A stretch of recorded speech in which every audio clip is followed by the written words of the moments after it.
Hello everyone, my self Swapnil sir. और इस video में डिस्कस करने वाले हैं क्लास 10 का mathematics chapter number 3 pair of linear equations in two variables. याद होगा तो पिछले क्लास में मैंने कुछ नेचर ऑफ लाइंस के बारे में बताया था कि lines coincident, parallel and intersecting कब कब होंगे। फिर मैंने कुछ नए नए टर्मिनोलॉजीज भी इंट्रोड्यूस किए थे कि लाइंस कंसिस्टेंट एंड इनकंसिस्टेंट कब होंगे। तो बहुत सारी सब चीजें बताई थी। फिर मैंने रेशियोज के बारे में बताया था कि अगर दो लाइंस हमारे पास a1x plus b1y plus c1 is equal to 0 and दूसरी line a2x plus b2y plus c2 is equal to 0, तो हम लोग यहाँ पे रेशियोज कंपेयर करके सीधा हम लोग चेक करते थे कि ग्राफ क्या इधर इंटरसेक्टिंग है, क्या दोनों लाइंस इंटरसेक्टिंग है, या फिर दोनों लाइंस पैरेलल है, या फिर दोनों लाइंस कोइंसिडेंट है यानी ओवरलैपिंग है। ठीक है, तो ये तीन केसेस हमने कैसे डिसाइड किए थे, वो रेशियोज निकाल के a1/a2, b1/b2 और c1/c2। तुम चाहिए तो प्रीवियस नोट्स, लास्ट क्लास के नोट्स भी चेक कर सकते हो, उसमें याद होगा तो a1/a2 एंड अगर b1/b2, इसका मतलब जो भी x के कोएफिशिएंट्स का उनका जो रेशियो है और जो भी y के कोएफिशिएंट का अगर उनका रेशियो जो है यानी a1/a2 और b1/b2 अगर दोनों इक्वल नहीं है तो हम लोग सीधा बोल सकते हैं कि दोनों ग्राफ, दोनों जो स्ट्रेट लाइंस है वो क्या होंगे, इंटरसेक्टिंग होंगे। लेकिन अगर दोनों इक्वल है तो दो केस में बढ़ जाता है कि अगर a1/a2 और b1/b2 इक्वल है, फिर एक और हमें चेक करना पड़ता है जो कि है c1/c2 यानी कांस्टेंट जो भी होंगे उनका रेशियो। ठीक है, तो c1/c2 के रेशियो से भी देखेंगे। तो चलो a1/a2 और b1/b2 तो इक्वल हो गया। अगर c1/c2 भी इन तीनों के मतलब इन दोनों के बराबर है यानी a1/a2 is equal to b1/b2 is equal to c1/c2, तो अगर तीनों रेशियोज इक्वल है इसका मतलब जो दो लाइंस है, जो पेयर ऑफ इक्वेशंस है, पेयर ऑफ लीनियर इक्वेशंस है, जो दोनों स्ट्रेट लाइंस है, वो क्या होंगे, वो एक दूसरे पे कोइंसाइड करेंगे यानी कोइंसिडेंट रहेंगे, या फिर ओवरलैपिंग रहेंगे, वो भी बोल सकते हो। कब? जब तीनों के रेशियोज इक्वल रहेंगे। और एक और लास्ट केस था जब a1/a2 एंड b1/b2 ये दोनों इक्वल है लेकिन c1/c2 के बराबर नहीं है, तो उस केस में दोनों लाइंस क्या रहेंगे, पैरेलल। तो एक बार ये सब चीजें तुम्हें अच्छे से याद होनी चाहिए। ये क्यों याद होनी चाहिए? क्योंकि क्वेश्चन अभी इस तरीके से आएंगे कि वो बिना ग्राफ पूछे बोलेगा। अभी तक हमने क्या किया था, जो भी ये दो इक्वेशन दिए थे हमने उसको ग्राफ पे प्लॉट किया था और ग्राफ पे चेक किया था कि दोनों इक्वेशंस इंटरसेक्टिंग है या पैरेलल है या कोइंसिडेंट है, तो वो सब चेक कर रहे थे ग्राफ से। लेकिन अब से जो काम रहेगा वो तुम्हारा, अगर क्वेश्चन में बोला है कि विदाउट एक्चुअली ड्रॉइंग देम यानी बिना ड्रॉ किए ग्राफ हमको बताना है कि क्या ये इंटरसेक्ट कर रहा है या पैरेलल है या कोइंसिडेंट है, तो उसके लिए वो सब रेशियोज का यूज करना पड़ेगा। तो चलो पहला क्वेश्चन देख लो एक बार, एग्जांपल नंबर 2। एग्जांपल नंबर 1 मैंने पहले ही बता दिया था, वो ग्राफ से मैंने एक्सप्लेन किया था। ठीक है, तुम उसको बिना ग्राफ से भी कर सकते हो, वो देख लेना लास्ट वाला क्वेश्चन। और बहुत लोगों ने मुझे रिस्पॉन्स भेजा, एकदम सही पॉइंट था। मेरे ख्याल से 25,15 ही आया था वो सबका आंसर, एकदम सही आंसर था। मतलब पॉइंट जो आया था इंटरसेक्शन पॉइंट वो आया था 25,15। जिनको ग्राफ बनाने में दिक्कत जा रही है वो मुझे मैसेज करो, एक बार बताओ क्या दिक्कत जा रही है। कोई भी इश्यू अगर जा रहा है तो अपन वो एक एक करके पर्सनल लेवल पे क्लियर कर सकते हैं। ठीक है, चल example number 2, find out whether the following pair of lines intersected a point और आर पैरेलल और कोइंसाइड। तो तीन केस ही रहेंगे विदाउट एक्चुअली ड्रॉइंग देम। तो यहाँ पे तीन पेयर ऑफ लाइंस दिए हैं, फर्स्ट, सेकंड और थर्ड पार्ट। तीनों पार्ट के लिए मुझे आंसर बताना है कि ये दोनों लाइंस इंटरसेक्टिंग है, पैरेलल है, कोइंसिडेंट है। सिमिलरली फॉर सेकंड और सिमिलरली फॉर थर्ड। तो चलो हम लोग बिना ड्रॉ किए कैसे बनाएंगे, तो रेशियो चेक कर करके। ठीक है, तो चलो फर्स्ट पार्ट बताता हूं मैं। फर्स्ट पार्ट देखना क्या बोल रहा है वो, 3x minus 5y plus 8 is equal to 0, 7x plus 6y minus 9 is equal to 0। ठीक है, तो सबसे पहले मैं यहाँ पे a1/a2 निकाल रहा हूं। ठीक है, a1/a2 चलो लिखते हैं, a1 और a2 तो x का कोएफिशिएंट 3/7 देख सकते हो, ये a1/a2 आ गया। b1/b2 भी निकाल लेते फटाफट, तो b1/b2 देखो, b1 माइनस 5, b2 6 तो माइनस 5/6। और लास्ट में एक और c1/c2 भी निकाल लो फटाफट, तो c1/c2 कितना आ रहा है, 8/-9, इसका मतलब ही -8/9। तो इस तरीके से हमारे पास ये तीनों पॉइंट्स आ गए हैं। a1/a2 3/7 है, b1/b2 -5/6 है, c1/c2 -8/9 है। तो देख सकते हो a1/a2 is not equal to b1/b2 is not equal to c1/c2। अगर तीनों पॉइंट्स, तीनों वैल्यूज इक्वल नहीं है, इनफैक्ट हमें c1/c2 चेक करने की जरूरत भी नहीं थी। अगर ये दोनों ही इक्वल नहीं है तो इसका मतलब एक ही केस आने वाला है, वो है इंटरसेक्टिंग लाइंस। तो लाइंस ऐसे लिख सकते हो, lines intersect, these two lines intersect at a point. मतलब एक पहला पार्ट के लिए ये इंटरसेक्शन, मतलब इंटरसेक्शन कोई पॉइंट आएगा। हमें पॉइंट निकालने की जरूरत नहीं है, बस उसने पूछा है कि इंटरसेक्ट हो रहा है या पैरेलल हो रहा है कोइंसाइड। तो हमें यहाँ पे बोलना है these lines are intersecting at a point. Second part में देखो 4x plus 3y minus 7 is equal to 0। Similarly 12x plus 9y is equal to 21। अब देखो 21 को हमेशा देखो इज इक्वल टू हमेशा 0 आना चाहिए, तो 21 को राइट हैंड साइड में रखो। ये बस पैटर्न हमेशा याद रखो, लाइन का हमेशा पैटर्न होता है a1x plus b1y plus c, मतलब कुछ कांस्टेंट ऑफ मतलब कुछ x के साथ रहेगा, कुछ y के साथ रहेगा और कुछ कांस्टेंट, और फाइनली इक्वल टू 0 रहेगा। बहुत लोग गलतियां क्या करते हैं कि 21 को उस साइड रख देते हैं और गड़बड़ हो जाता है उससे आंसर, तो वो सब बिल्कुल नहीं करना है। ठीक है, तो चलो स्टार्ट करते हैं। a1/a2 कितना देखो 4/12, तो 4/12 कितना हो जाएगा 1/3, मैं सीधा लिख रहा हूं 1/3।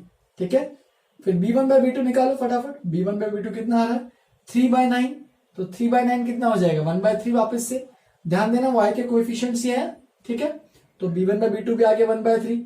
अब देखो दोनों ये वैल्यू और ये वैल्यू इक्वल आ रहे हैं, इसका मतलब मुझे c1/c2 चेक करना पड़ेगा।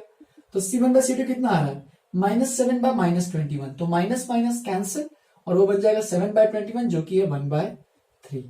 तो देख सकते हो क्लियरली दिख रहा है कि a1/a2 is equal to b1/b2 is equal to c1/c2। इसका मतलब अगर तीनों इक्वल है तो ये दोनों लाइंस, ये जो दो लाइंस है दीज लाइंस आर कोइंसिडेंट। तो इस तरीके से लिख सकते हो कोइंसिडेंट लिखो, या फिर कई बार ऐसे भी लिख सकते हो दीज लाइंस कोइंसाइड। ठीक है, तो वही सिंगुलर प्लूरल वाला खेल होता है, दीज लाइंस आर कोइंसिडेंट या फिर दीज लाइन कोइंसाइड। ठीक है, चलो third part. Similarly third part भी कर सकते हो सब लोग भी। x minus 2y plus 5 is equal to 0 और दूसरा है 8y माइनस, अब देखना यहाँ पे 8y दिया है लेकिन हमें पहला क्या चाहिए, हमें x का कोएफिशिएंट चाहिए। तो पहले मैं 8y बिल्कुल नहीं लिखूंगा, पहले मैं क्या लिखूंगा -4x। अब लोग यूजुअली गलतियां क्या करते हैं कि सीधा 1/8 कर लेते हैं। देखो x का कोएफिशिएंट यहाँ पे 1 है लेकिन यहाँ पे x का कोएफिशिएंट 8 नहीं है, यहाँ पे x का कोएफिशिएंट है -4। तो इसलिए पहले अच्छे से दोनों अच्छे से क्लियर फॉर्म में लिख लो, जैसे कि -4x सबसे पहले लिखा, फिर प्लस 8y है और सबसे लास्ट में कांस्टेंट है। तो इसी तरीके से पैटर्न फॉलो करोगे। ठीक है, अब बस देखो a1/a2 कितना आ रहा है 1/-4 यानी -1/4 आ रहा है a1/a2। सिमिलरली b1/b2 निकालो, b1/b2 -2/8 है, तो -2/8 क्या हो जाएगा वापस से -1/4। तो देख सकते हो ये भी, ये और ये दोनों इक्वल है, तो इसका मतलब c1/c2 भी चेक करना पड़ेगा। तो c1/c2 देखो 5/20 है, तो 5/20 यानी 1/4 हो जाएगा। तो बस ये प्लस और माइनस के फर्क से थोड़ा सा डिफरेंट हो गया है, ये और ये तीनों इक्वल नहीं है, बस ये दोनों इक्वल है and it is not equal to this. इसका मतलब क्या लिखेंगे a1/a2 is equal to b1/b2 is not equal to c1/c2। और ये वाला केस तुम्हें याद रखना है, क्या है these two lines are parallel. तो इस तरीके से ये सारे आंसर्स मार्क करने हैं। देख सकते हैं कितना आसानी से हमने बिना कुछ ग्राफ बनाए, ग्राफ बनाने के तो टाइम तो लगता ही है, पूरा अच्छे से ग्राफ पेपर पे प्लॉट करो, पॉइंट्स को प्लॉट करो, पॉइंट्स निकालो अपने हिसाब से, अच्छे से ज्वाइन करो। तो वो सब कष्ट उठाने से अच्छा तुम सीधा क्या कर सकते हो, बस रेशियोज कंपेयर कर सकते हो। लेकिन अगर उसने यहाँ पे सपोज इस केस में उसने पूछा होता कि इसका इंटरसेक्शन पॉइंट निकालो या फिर इसका सोल्यूशन निकालो, तो हमें ये बताना है कि इसका सोल्यूशन बताते वक्त, अभी तो पूछा नहीं, वैसे आगे पूछेगा, तो उसमें हम लोग मेथड सीखेंगे जो मैंने बताया था, substitution method, elimination method, cross multiplication method. तो ये सब मेथड्स आएंगे, वो आगे की बात है, वो आगे सीखेंगे। ठीक है, अब एक और चीज, इंटरसेक्टिंग लाइंस है तो इसके कितने सोल्यूशन रहेंगे, एक, जिसे क्या बोलते हैं हम लोग यूनिक सोल्यूशन, बस याद दिला रहा हूं। कोइंसिडेंट लाइंस है तो दोनों लाइंस कोइंसाइड कर रहे हैं तो उसके कितने सोल्यूशन रहेंगे, इनफाइनाइट सोल्यूशंस, क्योंकि दो लाइंस पे इनफाइनाइट पॉइंट्स, मतलब दो लाइंस अगर कोइंसाइड कर रहे हैं तो उस पे इनफाइनाइट पॉइंट्स आएंगे। और सिमिलरली लास्ट वाला जो है पैरेलल, उसमें क्या है नो सोल्यूशन, कोई भी सोल्यूशन नहीं आएगा क्योंकि दोनों लाइंस कहीं मीट ही नहीं कर रहे हैं, तो कोई पॉइंट ऑफ इंटरसेक्शन आने की बात ही नहीं है। तो इसमें no solution, infinite solution, unique solution. तो इस तरीके से हमने तीन सोल्यूशंस को डिफाइन किया था। ठीक है, फिर और भी हमने कुछ देखा था कि इनकंसिस्टेंट और कंसिस्टेंट के बारे में, तो तुम्हें याद दिला दो इनकंसिस्टेंट और कंसिस्टेंट क्या होता है। कंसिस्टेंट ऐसा पेयर ऑफ लाइंस कंसिस्टेंट कहा जाता है जिनका कम से कम एटलीस्ट वन सोल्यूशन तो आता ही है, एक या फिर एक से ज्यादा सोल्यूशन आ सकते हैं। ठीक है, जैसे कि अभी देखो यूनिक सोल्यूशन यानी इंटरसेक्टिंग लाइंस वाले केस में यूनिक सोल्यूशन आता है, यानी एक सोल्यूशन आता है, तो इसका मतलब इंटरसेक्टिंग लाइंस भी कंसिस्टेंट रहेंगे। कांस्टेंट देखो, कांस्टेंट में कितने सॉल्यूशन आएंगे, इनफाइनाइट आएंगे, तो इनफाइनाइट सॉल्यूशन वाले केस को भी क्या कहेंगे, कंसिस्टेंट कहेंगे। लेकिन यहाँ पे जो पैरेलल है उसमें एक भी सोल्यूशन नहीं आ रहा, नो सोल्यूशन है, इसका मतलब इस केस को इनकंसिस्टेंट कहेंगे। तो ये इनकंसिस्टेंट है, ये कंसिस्टेंट है, ये भी कंसिस्टेंट है। तो इस तरीके से याद रखना है तुम्हें। मैंने ये क्यों बताया, क्योंकि अभी अगले क्वेश्चन में इसका यूज होने वाला है। तो देखो, find out whether the following pairs of lines following pairs of linear equations are consistent और इनकंसिस्टेंट। तो यहाँ पे उसने कुछ मेंशन नहीं किया है, तो तुम ग्राफिकली भी कर सकते हो और ऐसे रेशियो से भी कर सकते हो। लेकिन हमेशा तुम्हें पता है, अगर कुछ मेंशन नहीं किया तो रेशियो से ही करो, क्योंकि फटाफट आंसर आएगा। ठीक है, वो डिपेंड करता है कितने मार्क्स का है। यूजुअली अगर 4-5 मार्क का होता है तो 4 मार्क का अगर होता है तो यहाँ पे यूजिंग ग्राफिकली ऐसे कुछ लिख सकते हैं। अगर यहाँ पे 2-3 मार्क का क्वेश्चन है तो तुम सीधा रेशियो से कंपेयर करके ऐसे, जैसे मैंने यहाँ पे किया वैसे कर सकते हो। जैसे कि इस क्वेश्चन के भी करते हैं। चलो, first part, 4x minus 5y plus 12 is equal to 0। और देखो यहाँ पे 8x उस साइड है तो 8x को इस साइड लेके आओ, minus 8x plus 10y plus 20 is equal to 0। तो देख सकते हो यहाँ पे दोनों इक्वेशन अच्छे से मैंने लिख लिए हैं। अब निकालो a1/a2 कितना आ रहा है। देखो, a1/a2 4 अपॉन माइनस 8, देख लेना x का कोएफिशिएंट है ना, बिल्कुल। तो -1/2 आ जाएगा वो, a1/a2 की वैल्यू -1/2। b1/b2 देखो कितना आ रहा है, -5/10 है, तो -5/10 वापिस से 5/10, तो क्या हो जाएगा 1/2, तो ये बन जाएगा -1/2। तो देख सकते हो a1/a2 और b1/b2 दोनों इक्वल आ रहा है। इसका मतलब मुझे c1/c2 भी निकालना पड़ेगा। तो c1/c2 भी चेक कर लेते हैं। तो 12/20, तो 4 3 जा 12, 4 5 जा 20, तो इसका मतलब ये आएगा 3/5। Hence a1/a2 is equal to b1/b2 is not equal to c1/c2। मतलब अगर ये वाला केस आ रहा है तो कौन सा वाला केस हुआ कि दीज लाइन्स आर पैरेलल, ऐसे लिख देना, these lines are parallel, hence no solution, that is therefore the pair of lines, या फिर पेयर ऑफ लीनियर इक्वेशन भी लिख सकते हो, क्वेश्चन में ऐसे लिखा है। दोनों मतलब सेम थिंग है, लीनियर इक्वेशन का मतलब ही तो लाइन होता है ना एक। तो pair of linear equation is क्या कहेंगे, एक भी सॉल्यूशन नहीं आ रहा है, इनकंसिस्टेंट। अगर कम से कम एक सॉल्यूशन आ रहा है तो कंसिस्टेंट, एक भी सॉल्यूशन नहीं आ रहा है तो inconsistent. Inconsistent, consistent, consistent. Similarly second part भी कर लेते फटाफट। देखो, x प्लस 2y, 4 उस साइड है तो इस साइड लेके आ जाओ, -4 इज इक्वल टू 0। सिमिलरली ये भी 3x प्लस 6y, -12 को इस साइड लेके आते हैं। ठीक है, बस अब निकालते हैं। a1/a2 चेक करो, a1/a2 कितना आ रहा है 1/3, राइट। b1/b2 चेक करो, b1/b2 कितना आ रहा है, तो 2/6 है, तो वापस से 1/3 आएगा। मतलब दोनों इक्वल आ रहे हैं, इसका मतलब मुझे c1/c2 भी निकालने की जरूरत पड़ेगी। तो c1/c2 चेक करो, -4/-12, तो ये भी आ रहा है 1/3। तो देख सकते हो यहाँ पे इनफैक्ट तीनों के तीनों जो रेशियोज हैं, a1/a2, b1/b2 और c1/c2, तीनों क्या है, इक्वल है, राइट। और अगर तीनों इक्वल है इसका मतलब लाइंस आर कोइंसिडेंट। तो ये लिख देना पे इस तरीके से, वो भी खुद ही लिखो, these lines are coincident, hence there exist it has infinite solution. जैसे ये वाला केस था, hence it has infinite solution इसके सेकंड पार्ट के लिए। And therefore pair of linear equation, अब इनफाइनाइट सोल्यूशन है तो जाहिर सी बात है उसको क्या बोलना पड़ेगा, consistent. Therefore pair of linear equation is consistent. ठीक है, मैंने बस यहाँ पे कंसिस्टेंट लिखा है, तुम्हें अच्छे से इसका आंसर इस तरीके से एक्सप्रेस करके लिखना है। दीज लाइंस आर, क्या आया था, coincident, hence infinite solution, therefore pair of linear equation और या फिर pair of linear equation is consistent. तो ये भी सेकंड पार्ट भी अपने नोटबुक में अच्छे से लिख लो। आज अपन बस एग्जांपल्स डिस्कस करने वाले हैं, तो और भी कुछ थोड़े से एग्जांपल्स फटाफट, जो भी है नेचर ऑफ लाइंस पे जितने भी एग्जांपल्स हैं वो फटाफट एक एक करके डिस्कस करते हैं, और इसे लिख लो, आगे बढ़ते हैं।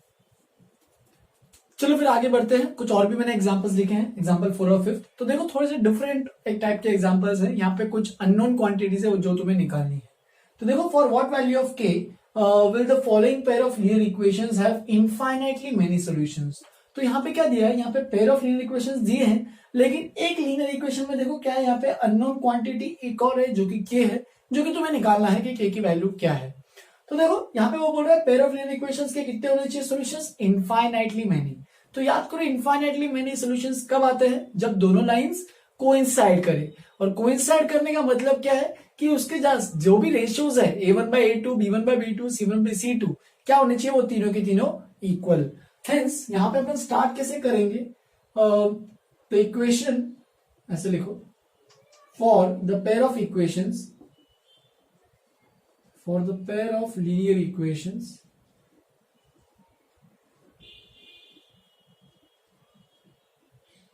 to have infinitely many solutions,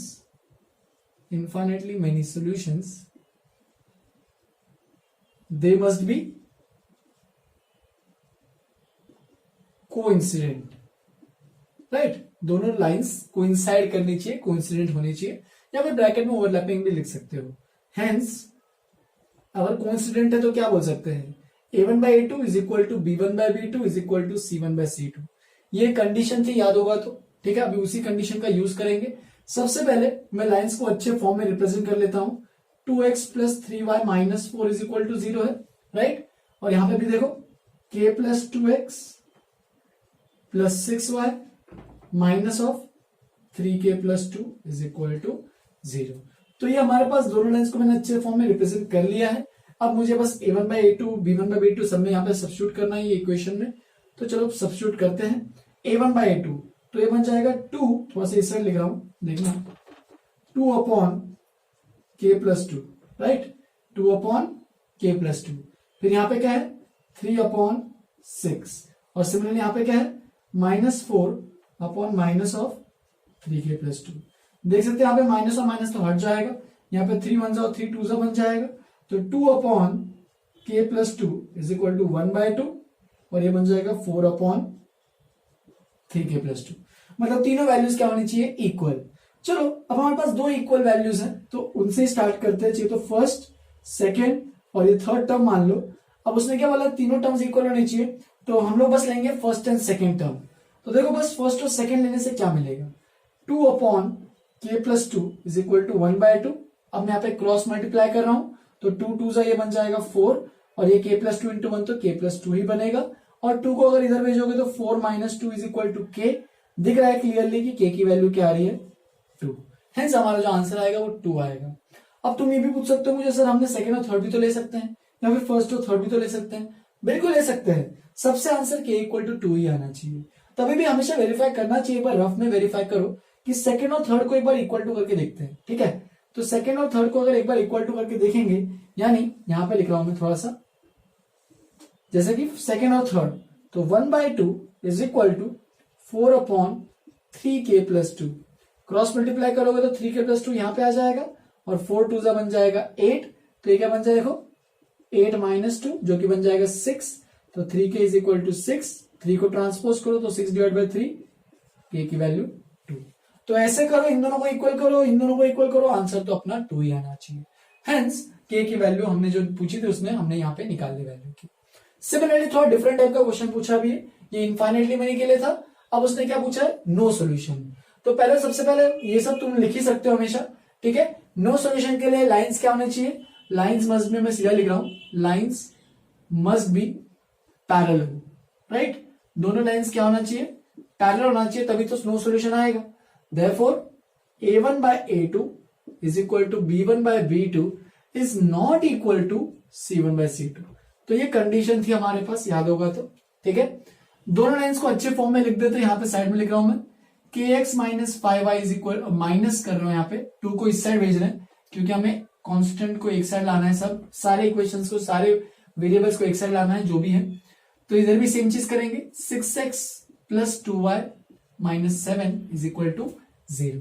अब बस a1 by a2 देखते जाओ, a1 k है, a2 6 है, is equal to minus 5 by 2 देख सकते हो, is not equal to minus 2 by minus 7।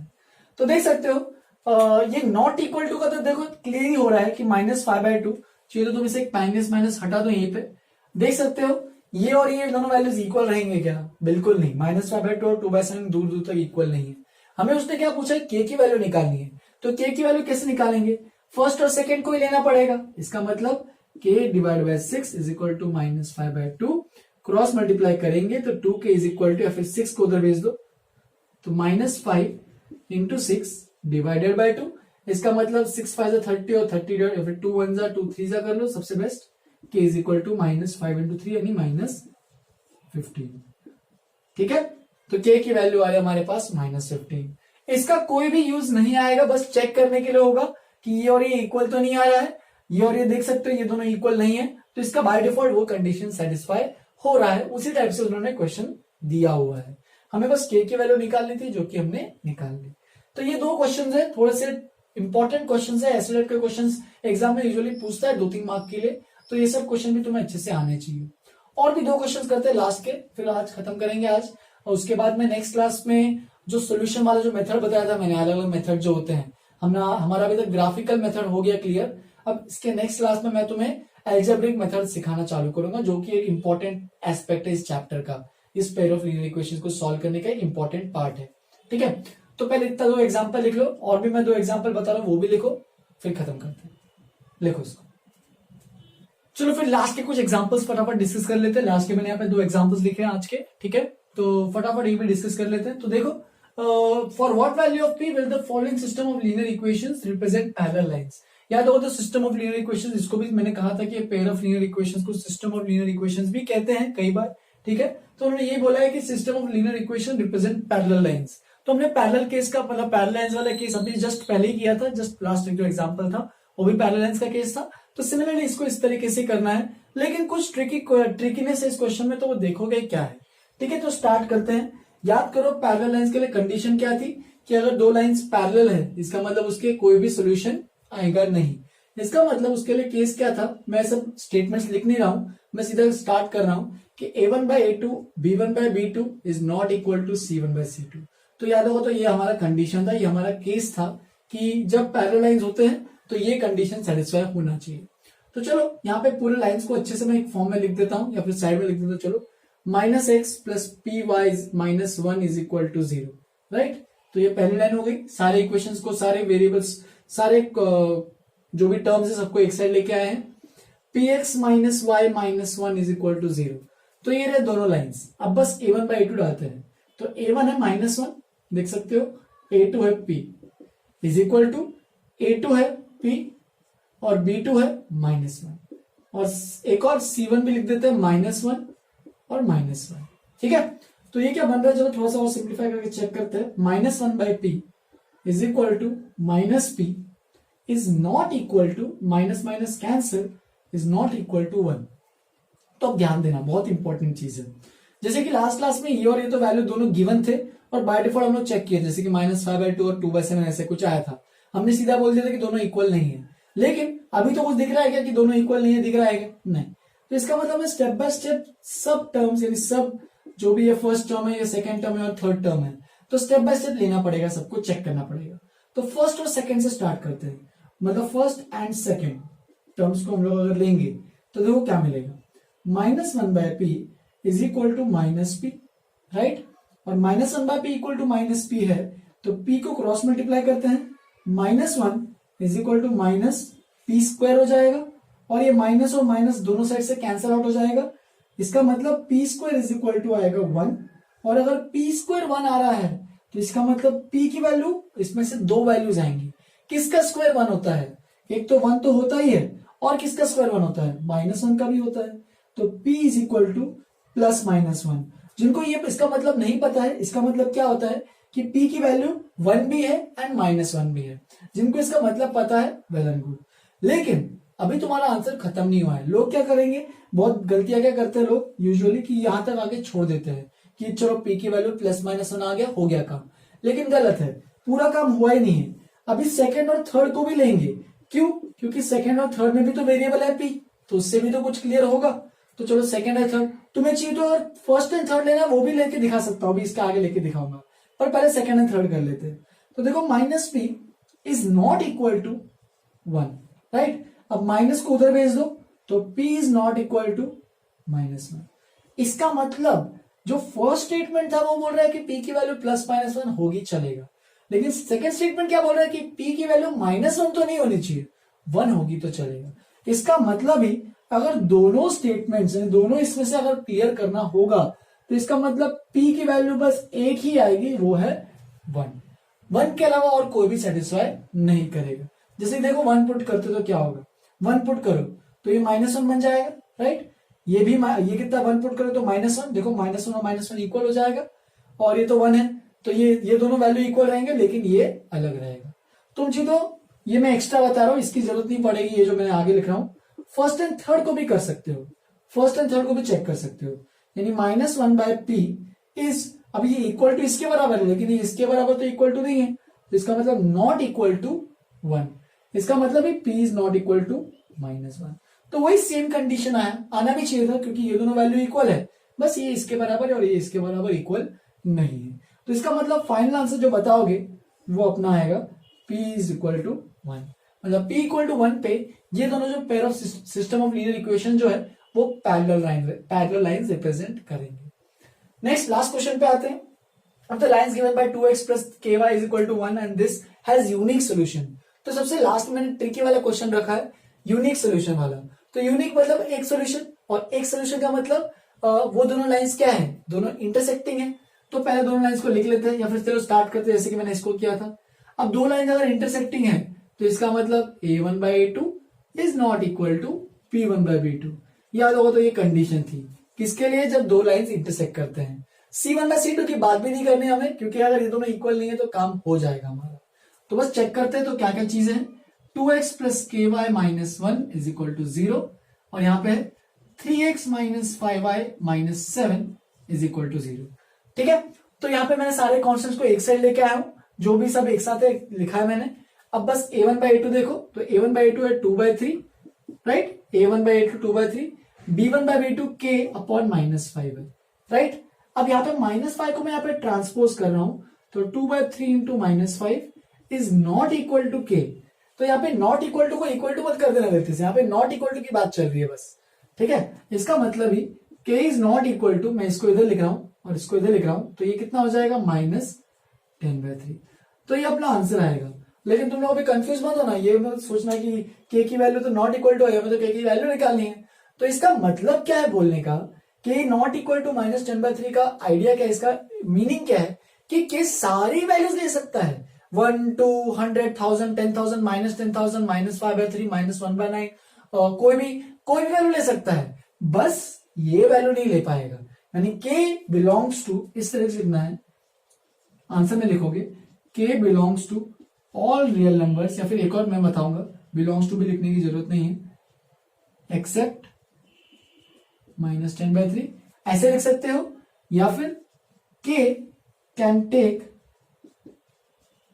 Any real number, any real value भी लिख सकते हैं, k can take any real value except -10/3।